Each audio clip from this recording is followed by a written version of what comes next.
Tim Duncan is a Hall of Famer, owner of 5 NBA rings with the Spurs, and arguably the worst dresser the NBA has ever seen. What it do? It's your boy Joseph London, and I'm back with another banger. Today I'm bringing y'all how good This is a certified hood classic. Actually, a lot of y'all have been requesting this video for a while. I'm sorry that I'm just now getting back to it, but finally we're here. I hope y'all boys are ready, tuned, locked in, got y'all drinks, got y'all sodas, got everything to make y'all enjoy this comfortable experience. So without further more said ado, y'all see the socials right there. Go subscribe to Wizards in London, and I love y'all. Let's do it. But he nearly had a quadruple double in a game. His response was, "That's cool." Duncan was the most quiet, unassuming, and yet one of the best players to ever play. We'll discuss, was he really that successful because of the Spurs? Let's do it. Or were the Spurs that good because of him? Because the narrative right now is that Tim Duncan was a system player. You feel me? But we're going to see that's really what the narrative was, all right?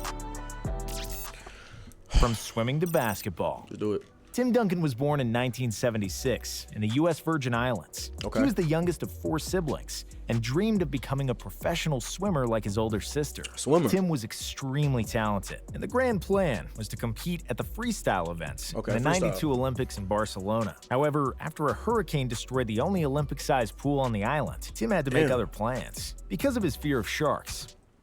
That's crazy that Tim wanted to be a swimmer, because looking at his size at that time, the people that look at tall people as basketball players, or was this just a passion that Tim Duncan had? You feel me? Because I can't swim personally. I can't swim. You know what I'm talking about? He didn't want to train in the ocean and decided to pick up basketball at the age of 14. Duncan was awkward and raw at first, but he was also a quick learner. And after a 10-inch growth spurt, he became the best player in the Virgin Islands.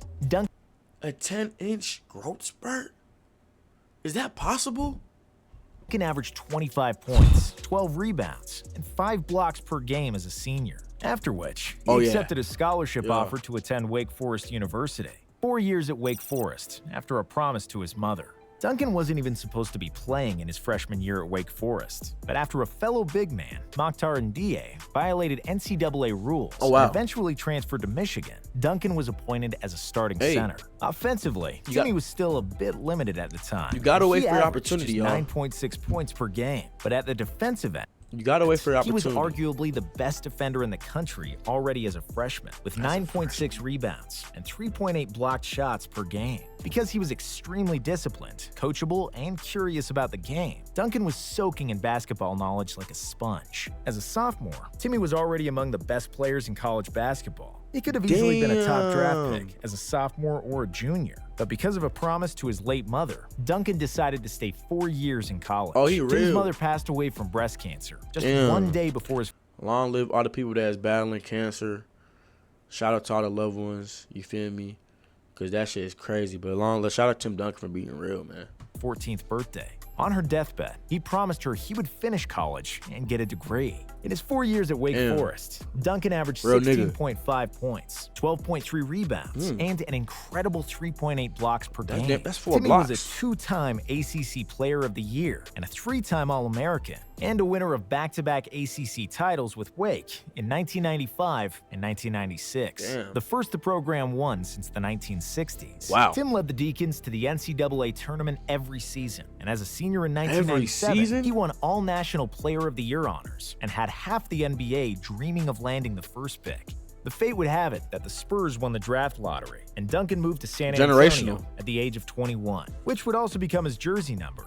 Was Tim Duncan seen as a generational prospect coming out of college, or was he just seen as another #1 pick? Because he said he had teams were fascinating, but the teams know he was going to be this good. That's the real question. Feel me? Now hanging from the rafters in the AT&T Center, dominating the league from the get-go, and 4 NBA titles. 4 years of college had paid their dividends when Timmy got to the NBA. He was no ordinary rookie, and Charles Barkley has said it best: "I have seen the future, and he wears number 21. Duncan finished his first season with 21-12 and 2.5 blocks. He was named an All-Star, Rookie of the Year, and made the All-NBA first team, which is a feat only he and Larry Bird accomplished. Tim Duncan is different. Tim Duncan is different, y'all. Tim Duncan is one of one, for sure. In the last 50 years. The Spurs lost in the playoffs to the Jazz, who went to the finals, an all-star but they would as a come back rookie? with a vengeance. Why refi?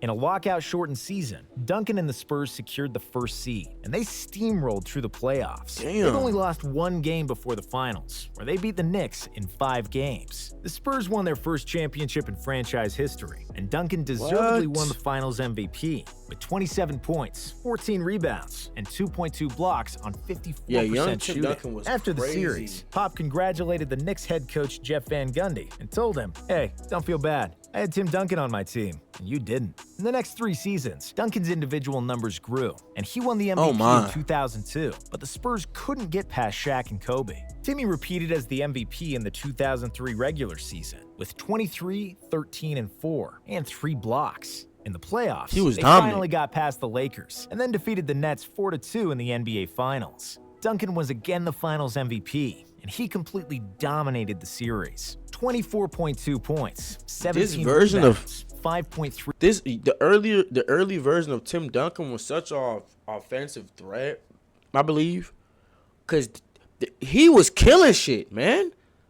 Damn. Assists and an astonishing 5.3 blocks. The Spurs' whole philosophy was to funnel everybody into the paint, where Duncan would meet them with his perfect positioning, 7'5" wingspan, and sneaky athleticism. Come on, y'all. 2003 Duncan was the peak Duncan, and I would put this season next to some of the most dominant seasons in history, including Shaq in 2000, Jordan in 1991, and LeBron in 2013. In 2004, the Lakers avenged the loss and defeated the Spurs in the second round. In 2005, San Antonio was back in the finals again, this time against the Pistons, the defending Damn, he champions. dominated in the a hard-fought 2000s 7-game early. series where the Spurs never scored 100 points, Duncan willed the Spurs to victory and was again the finals MVP with 20 points, 14 boards, and 2 blocks on average. He's a winner. In 2007, the Spurs were in the finals again, against 22-year-old LeBron and the Cavs. Tim was standardly great and led the team in rebounds, assists, and blocks, but the finals MVP went to Tony Parker, who led both teams in scoring.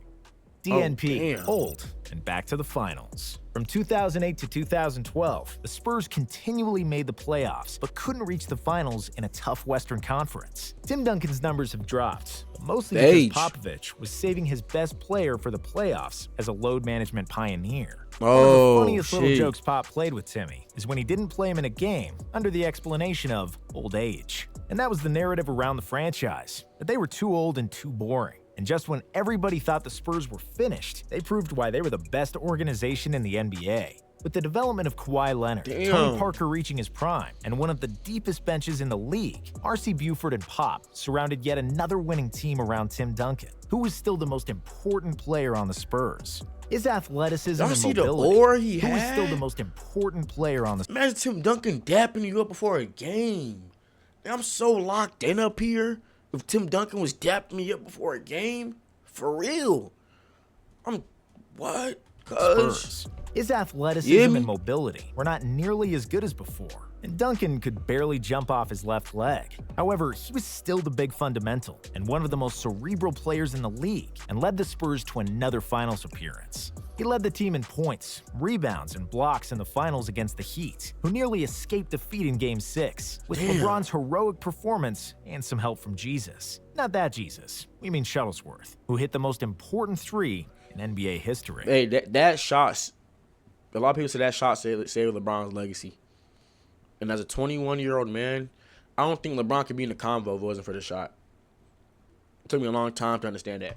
5th title and For real. maintaining greatness. In 2014, LeBron and the Heat dominated the East again, and the Spurs advanced in the West. Duncan was 37 years old. He was still averaging 15 and 10 on 57% shooting in the finals, Damn. where the Spurs played the most beautiful basketball of the entire Popovich era and completely dismantled the Miami Heat 4-1.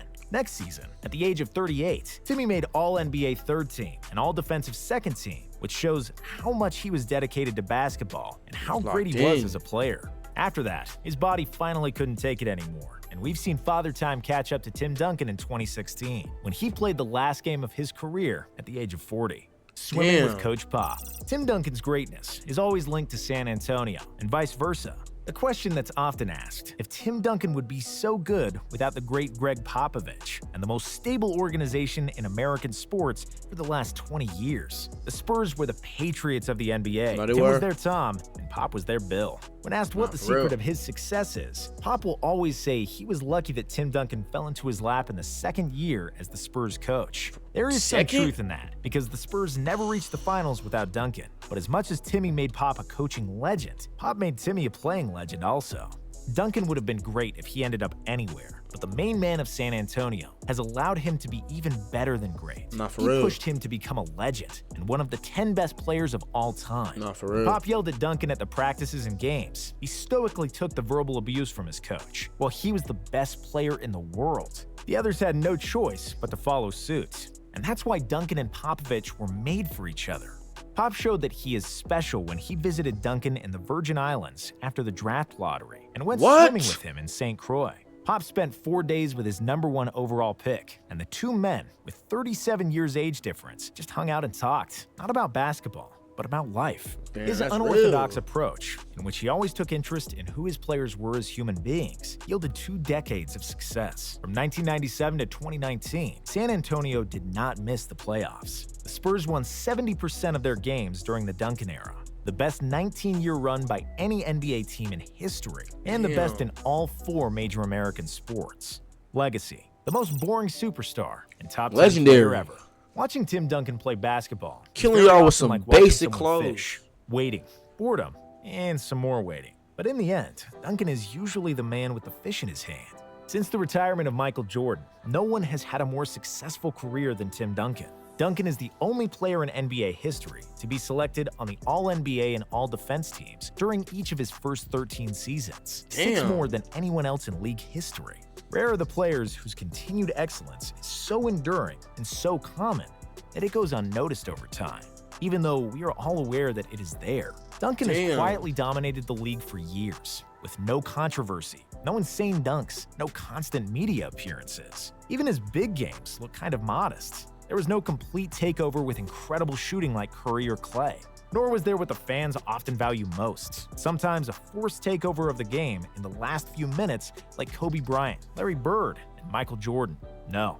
Timmy played the same way in almost all situations. Make the right move, pass to an open teammate, make a jump hook, make a bank shot, close out the rebound. Be smarter than your opponent. Nothing in his game was exciting. Duncan had just 835 dunks during his career, which accounts for 1 dunk every other game.